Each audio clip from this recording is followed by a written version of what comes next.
what do you want to do? We want to force him to the sideline. Courtney, you're not leaving to go for check, right? So you got to make sure right now, as is, you got to guard hard, right? Jeanette, you're protecting the basket, and nobody back there to protect, so you come up. You got to be on the ball side, right?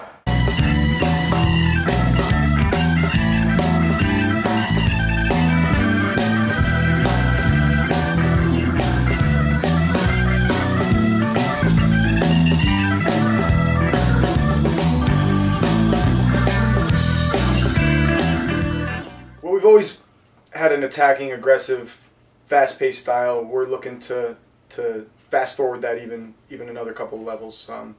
We're gonna be playing fast. We're gonna try to attack you in all aspects of the game, offense, defensively, on the glass, and utilize our quickness. Even though we have a small roster, we feel like we can play all 10 of those kids. So to use that depth and to just continually be attacking to the point where eventually it wears our opponents down, and take advantage in a 2-3 minute stretch where we can hopefully run off 6-8 in a row and that kind of 10-2, 12-2 type of runs that can open up a game and give us a little bit of a cushion.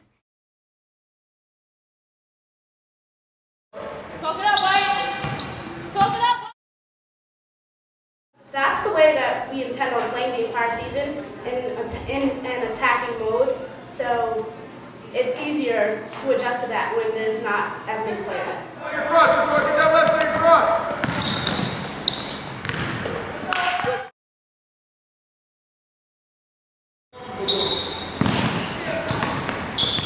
We have 10 players. We know each other really well, and we're forced to know each other's in and outs because we have 10 players relying on that's it. And I think that's why our chemistry is so much better than it has been in the past.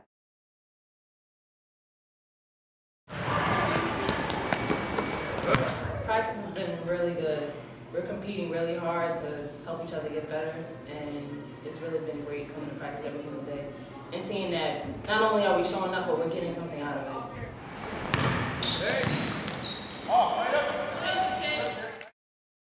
Every year is different in its own entity, and we need to start from scratch. Regardless if we had everybody back, but particularly with a team that is very different than it was last year. It's about starting from scratch and building the foundation strong so that we can move forward and really take. I know it's cliche, but take one practice at a time, one day at a time, and just hopefully get better every day and be at our best come February, March when it matters. Just get really good at 3 or 4 things and maybe have a couple different ways that we get to those 3 or 4 things, both offensively and defensively. But to really just hone in on a couple things that we think that we have the personnel to be really good at, and then work really hard at getting very good at those things. We have some good, strong post players, but we don't have a whole lot of depth inside.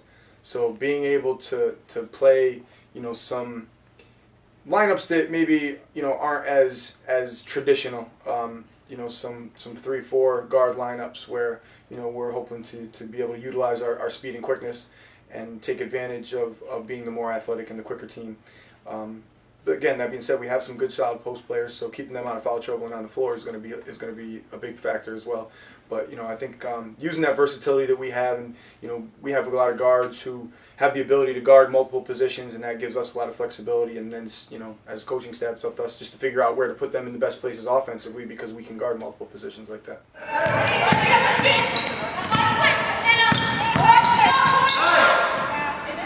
The goal isn't to make the NCAA tournament, it's to be able to be prepared to do some damage and make a deep run once we get there and give ourselves the best possible position to do that. Put ourselves in the best possible position to do that means preparing yourself with your non-conference games. So, we have a very strong non-conference schedule again, and I don't think that there's a whole lot of mark them down as wins out there. So that'll prepare us for what's ultimately going to be the task, as we just talked about in SUNYAC play, of being ready to come play every night. There's not really an easy one in there. So it'll be good for us if we can manage to keep our confidence through that difficult schedule early on as we gain that experience.